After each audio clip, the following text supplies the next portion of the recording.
Stop! The word did not come loud, but it came clean, cutting through the market noise with a weight that made laughter stumble and hands pause mid-gesture. And when she lifted her face from the dirt, blinking through tears and dust, she did not expect to see the Comanche standing there, his voice steady, his posture calm, his eyes fixed not on the men who had struck her, but on her instead. For a heartbeat, the crowd laughed because they thought he meant what they meant, thought this was another cruelty dressed in novelty, and someone sneered that he was welcome to have her if he wanted. The word ugly tossed again like a stone meant to land where it always did, but the Comanche did not smile, did not look away, only spoke again, quieter now and somehow heavier. "Look at her," he said, and when a few did, expecting mockery, his next words fell like something breaking inside a room that had never expected silence. "If you think this face deserves pain, then your war has already won, and I want no part of it."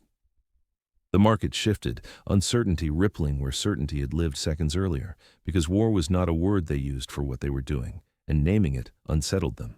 She tried to pull herself back, palms scraping the dirt as she struggled to stand, but a shove caught her shoulder and sent her down again, laughter bursting back out in relief, someone shouting that no one had asked a Comanche to preach, another saying she should stay where she belonged, and through it all, the sheriff remained near the well, watching with the same detached patience he used for weather and quarrels that did not threaten order. A hand yanked at her arm to pull it away from her face, fingers digging in hard enough to draw a gasp, and the sound drew cheers instead of concern, because pain had become the point, not proof, and she tasted blood where her lips split as she fell to one knee again. The Comanche stepped fully into the open then, not rushing, not touching anyone, only placing himself where he could not be ignored, and said her eyes had stopped him, that something in them had cut through years of anger he had carried like a blade kept sharp for survival, words that made no sense to the crowd and all the sense in the world to her, because they were the first words spoken to her that day, not meant to reduce her. Someone laughed that he must be blind, another spat near her feet, but the Comanche did not answer them. Only asked the sheriff whether law now required a woman to bleed for entertainment, and the sheriff's silence answered louder than any decree. The market smelled again of apples and dust and sweat, but something had shifted beneath it, a fragile fracture in the cruelty that had seemed so secure, and as the Comanche stood there, refusing to join their laughter or their violence, she realized that whatever came next, this moment could not be taken back, because someone had looked at her broken in public and spoken not of ugliness, but of a war he was finally willing to lay down. The pause cracked almost immediately, because a crowd never forgives being named, and the moment the Comanche's words settled, laughter rushed back louder and harsher, as if volume alone could erase what had been said, men calling out that he should mind his own kind, women whispering that this was what happened when outsiders thought they understood town business, and the market, embarrassed by its own hesitation, leaned harder into cruelty to prove it still held power. Someone kicked dirt toward her face and laughed when she flinched. Another said she should thank the Comanche for the attention, because no one else ever would. And the word ugly surfaced again, this time spoken slower, deliberate, meant to bruise where the blows already had. She tried to rise once more, knees trembling, and managed only halfway before a shove sent her back down, the impact knocking the breath from her lungs and turning the world into noise and grit. And in that instant, she understood that what frightened them was not her weakness, but the interruption, the idea that what they were doing had been seen and named as something uglier than her face could ever be. The Comanche shifted his stance slightly, not shielding her, not touching her, only positioning himself where every shove and every word had to pass through his presence to reach her, and that alone drew anger, someone shouting that he was choosing sides, another warning him that wars had started over less, the irony lost on them. The sheriff cleared his throat near the well and announced that order would be maintained, his tone calm, rehearsed, and empty. Because he did not tell anyone to stop, did not tell anyone to step back, and the crowd took that silence as permission renewed. A woman from the bread stall muttered that this girl had always brought trouble, that looks like hers invited it. And the sentence settled into the air like justification, because blame was easier to carry when it could be dressed as wisdom. The Comanche finally turned his gaze from her to the faces around them and said that a town which needed blood to feel clean would never be clean enough, the words landing unevenly, striking some like insult and others like an unwanted truth. A man laughed and asked what a Comanche knew about towns, and the answer came without heat, that he knew what war did to people who convinced themselves it was necessary, and that he recognized the same hunger here.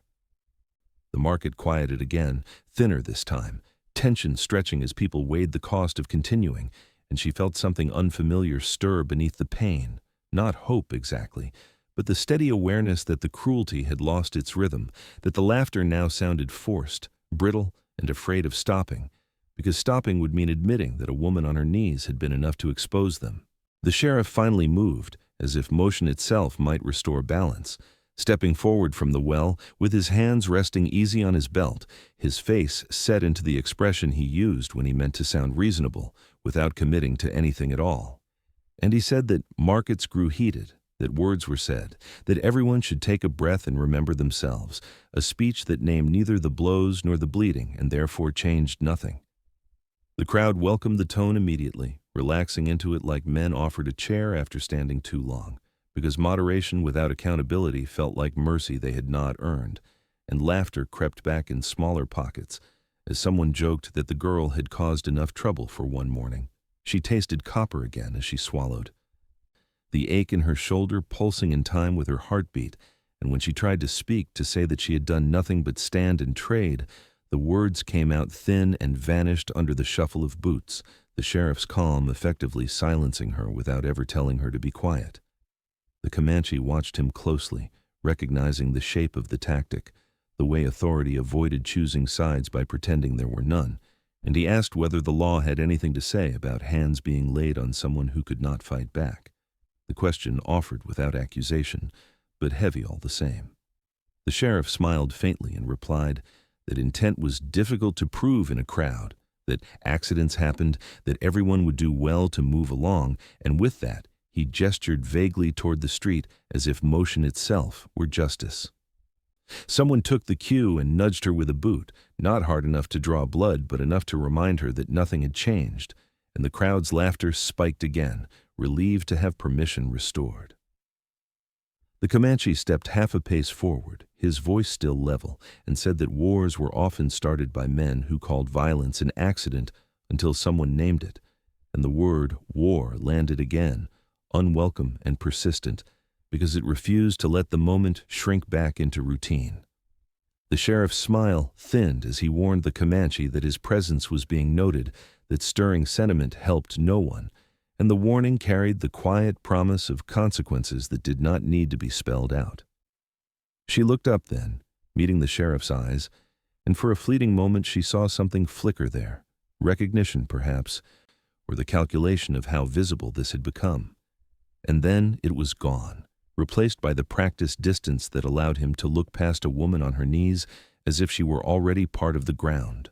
The market began to disperse at the edges, stalls reopening, business creeping back in as if cruelty had been an interruption rather than the point, and she felt the familiar sinking fear that this would be how it ended, not with justice, but with forgetting. Yet the Comanche did not move, did not accept the invitation to let it fade, and in his stillness she sensed the shape of the next conflict forming, because looking past something did not make it disappear. And he was not a man who mistook silence for peace. The market thinned the way it always did after cruelty had been satisfied, stalls reopening, voices lowering, people convincing themselves that what they had witnessed was finished simply because they were tired of looking at it. And she felt the pressure of that forgetting press harder than the blows had, because being erased while still breathing carried its own kind of pain. She tried again to stand, palms slick with sweat and dust as she pushed herself upright, legs shaking so badly that for a moment the world tilted. And when she wavered, a man laughed and said she ought to know by now when to stay down, the words striking with the weight of instruction rather than insult. The Comanche shifted closer without touching her, his presence steady, not lifting her, not shielding her, only existing in a way that made it harder for the crowd to pretend she was no longer there, and that refusal irritated them more than open defiance ever could. The sheriff glanced over once, then deliberately turned away, focusing his attention on a vendor complaining about spilled produce. And in that choice, she understood with painful clarity that whatever protection law offered did not extend to her, not here, not today. Someone reached out again, fingers brushing her sleeve as if testing how much more could be taken without consequence, and she flinched, the reflex sharp and humiliating. Yet she did not fall this time, clinging instead to the thin balance she had found, because something inside her had begun to harden, not into anger, but into resolve born of being seen and not abandoned. She straightened slowly,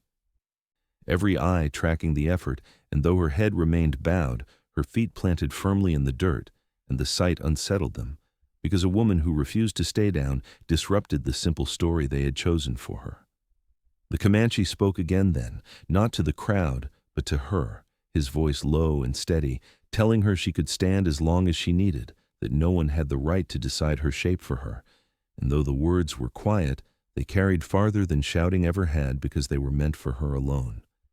A woman from the edge of the market hissed that this was shameful, that she should be grateful for whatever mercy she was being shown, and she lifted her head just enough to meet the accusation, the motion small but unmistakable, and in doing so claimed a space that had been denied to her moments earlier. The crowd's energy shifted again, irritation replacing confidence, because endurance was ruining the rhythm of their cruelty, and the sheriff finally turned back, his expression tight as he announced that the market was closed to disruptions, that anyone lingering would answer for it. A declaration aimed less at restoring order than at ending a scene that no longer obeyed him. As people began to drift away, muttering and avoiding eye contact, she remained standing, unsteady but upright,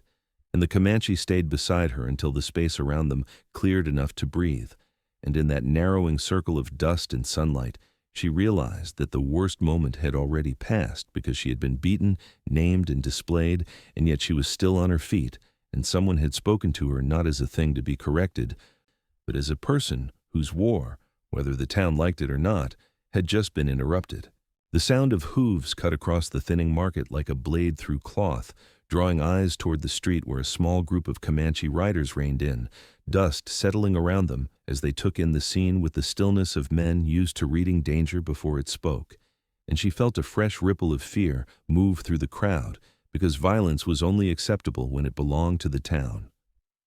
The Comanche who had stood beside her turned slightly, acknowledging the riders with a brief nod that carried history in it, and for the first time the crowd understood that his words about war were not metaphor, that whatever he carried with him had been earned far from apple crates and butcher stalls. Whispers rushed ahead of thought, someone muttering that this was exactly what they had warned about.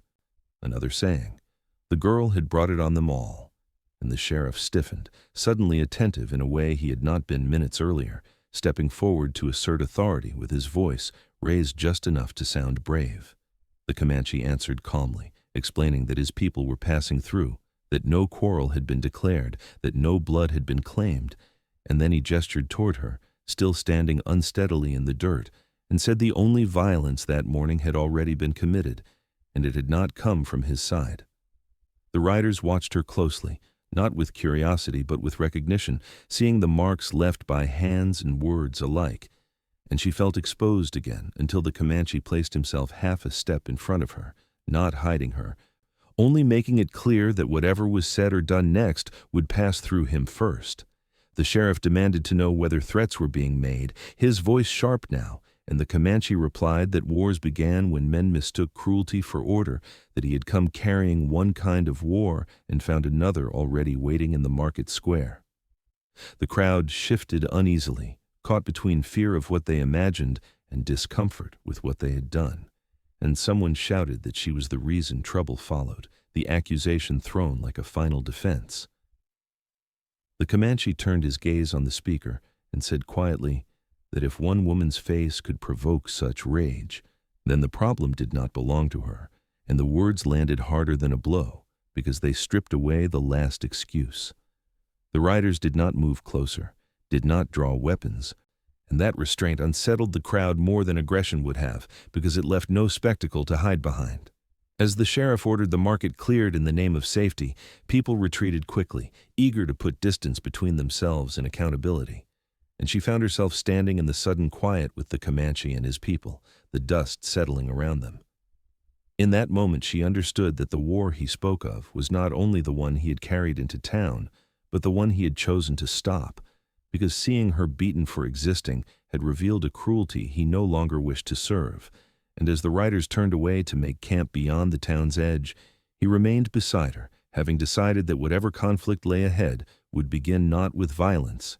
but with the refusal to let her be broken where everyone could see. They moved away from the market together as if by unspoken agreement, the Comanche guiding her not with a hand but with the simple certainty of direction, leading her past the last open stall and down a narrow lane where the noise thinned into echoes and the town's confidence dissolved with distance.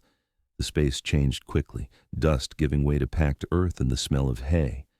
And when they reached the open doors of a low barn at the edge of the fields, she hesitated, the instinct to keep moving tugging at her even as her legs threatened to give out, because stopping had always meant being found again. Inside, the air was cooler and dimmer, shafts of light cutting through the slats and settling on worn tools and stacked bales, a place shaped by work rather than judgment, and the quiet pressed in gently instead of demanding anything from her. She sank onto a bale without being told, breath coming shallow as the pain she had ignored began to speak more clearly, her shoulder throbbing, her knees aching from the dirt, and for a moment she closed her eyes, afraid that if she opened them, she would find herself alone again. The Comanche remained near the doorway, not looming, not hovering, simply present, giving her space to gather herself without the weight of being watched. And when he finally spoke, it was to ask whether she was hurt in ways that could not be seen, the question careful, offered without assumption. She nodded once, the motion small but honest, and told him that words stayed longer than bruises, that she had learned to carry them quietly. And he answered that wars were made of such things, of insults repeated until they felt like truth, and that he had carried his share of them too. He offered water, setting the canteen within her reach rather than placing it in her hand, and the respect in that small distance loosened something tight in her chest as she drank, the coolness grounding her back into her body. Outside, voices passed at the far end of the lane, then faded, the town already turning its attention elsewhere, and she realized with a dull ache that forgetting was how cruelty survived, not through victory, but through impatience. The Comanche told her his people would camp beyond the river for the night, that they would not bring trouble down on her door, and she surprised herself by saying she was not afraid of trouble anymore, only of being unseen, the admission landing between them like a shared understanding. He studied her then, not the marks left by hands, but the steadiness beginning to form beneath them, and said that seeing her stand had forced him to reckon with a war he had kept alive long after it stopped serving him. That rage was easier than mercy, until mercy demanded less blood. The barn creaked softly as a breeze passed through, dust motes shifting in the light, and she felt the weight of the day settle into something manageable, no longer a spectacle, but a memory she could hold without folding inward. When he asked where she would go once the sun set, she did not answer right away, realizing that for the first time the question did not feel like a threat. And as they stood there in the quiet edge of town, she understood that leaving the market had not ended what had begun, but it had moved it somewhere the crowd could not reach, where the war that had tried to claim her might finally be laid down without witnesses demanding its continuation. Night settled over the fields with a softness that felt unfamiliar after the sharp edges of the day, and when they walked toward the river where the Comanche camp had been set, the world seemed to widen with every step, the town's lamps shrinking behind them until judgment lost its voice. A small fire burned low near the water, its light steady rather than hungry, and the riders moved with the quiet assurance of men who did not need to announce themselves, giving her space without question, as if her presence required no explanation. She sat on a folded blanket near the fire's edge, warmth easing the stiffness in her shoulder, and for the first time since the market, her breathing slowed enough to feel deliberate rather than borrowed. The Comanche took a place across from her, not too close, not too far, and watched the flames as if listening for something in them. And when he finally spoke,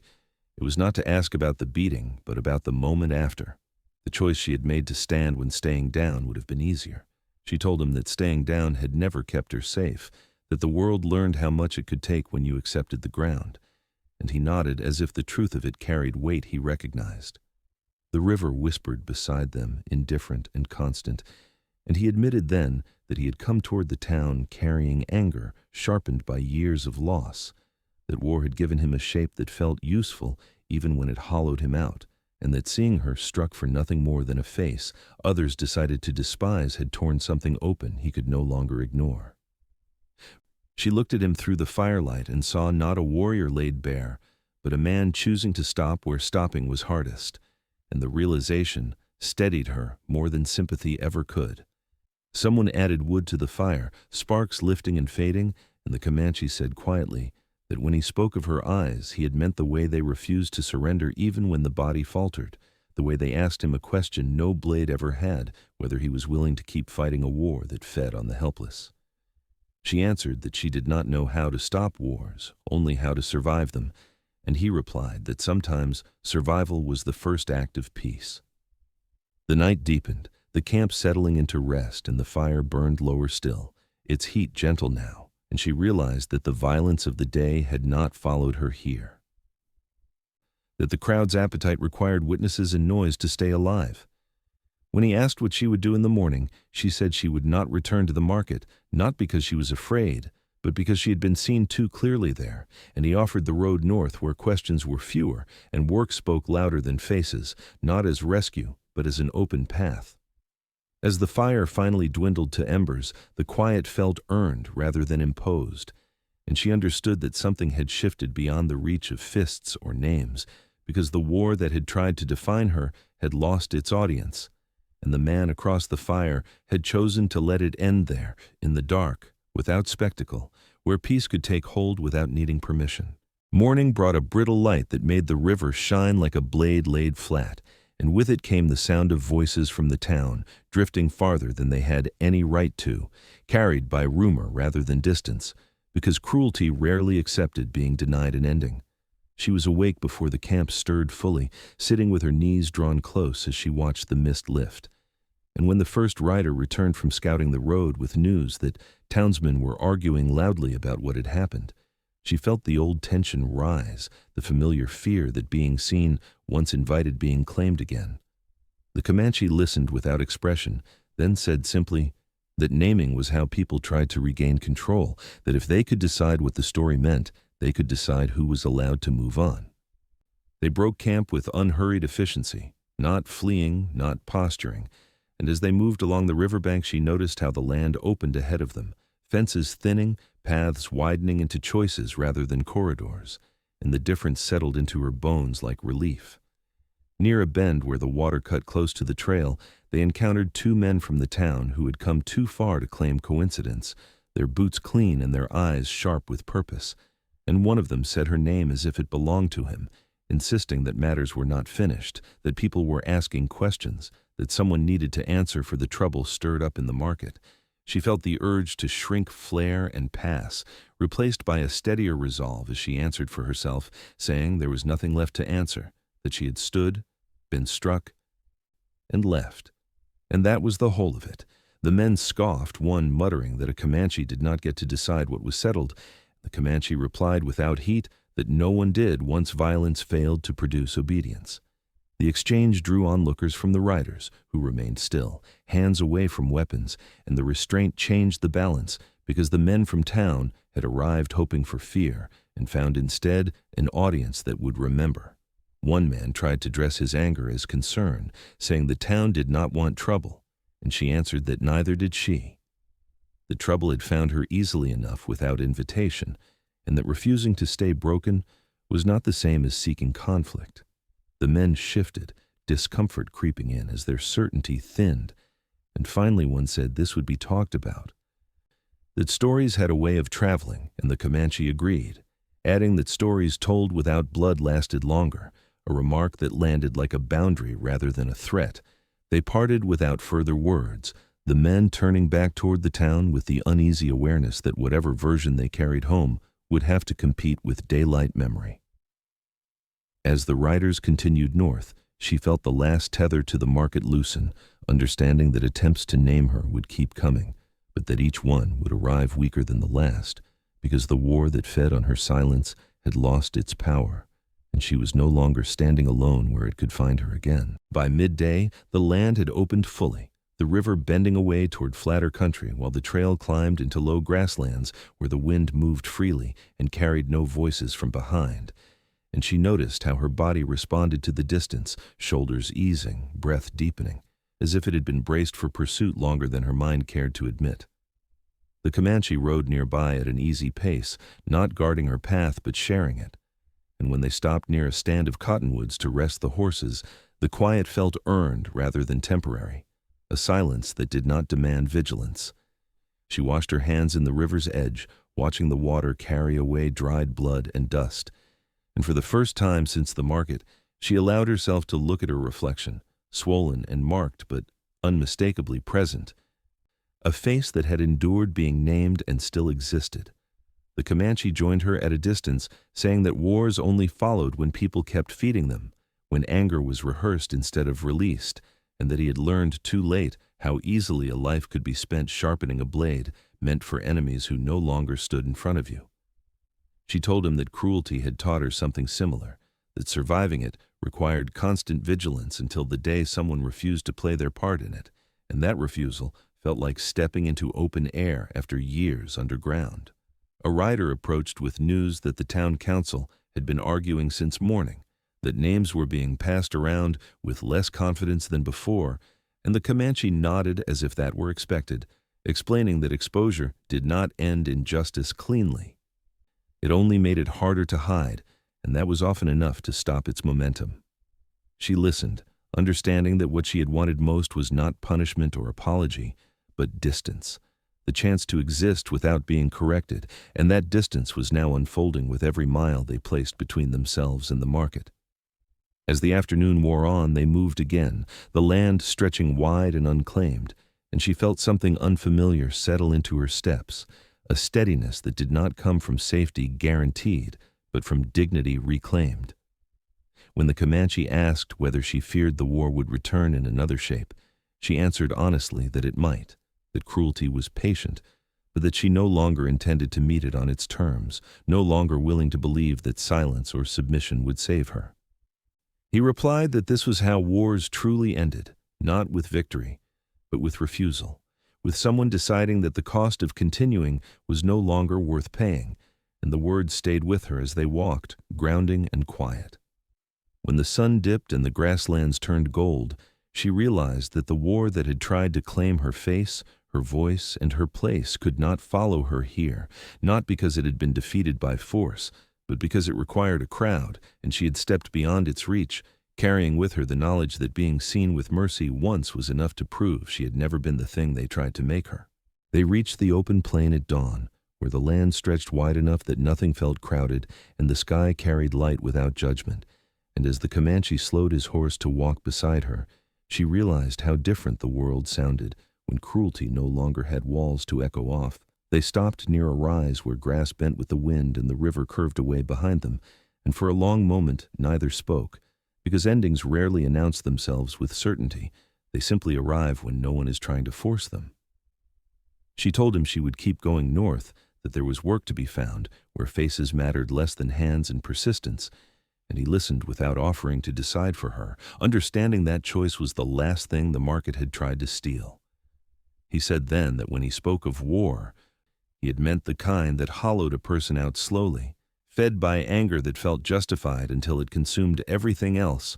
and that seeing her beaten for existing had shown him what his own fury resembled when it was left unquestioned. She answered that ugliness was something the crowd invented to excuse itself, that it needed a mirror it could strike without consequence, and that surviving meant refusing to accept the reflection it offered, words she had not known she carried until she said them aloud. The Comanche nodded, eyes on the horizon, and replied that her eyes had stopped his war because they did not ask him to fight for her. They asked him to stop fighting against himself, a request harder than any challenge. They shared water and bread in the thin morning light, a simple meal that felt ceremonial without trying to be. And when the riders prepared to move on, the Comanche dismounted and stood with her for a final moment, not claiming her future, not promising protection, only acknowledging what had been chosen. She felt the weight of the bruises still there, the memory of laughter still sharp, but it no longer pressed her down because the meaning had shifted, no longer proof of what she lacked, but evidence of what she had endured and outgrown. As they parted, the Comanche turning back toward his people and she setting her steps north, the distance between them did not feel like loss, but completion, the kind that leaves something intact rather than taken.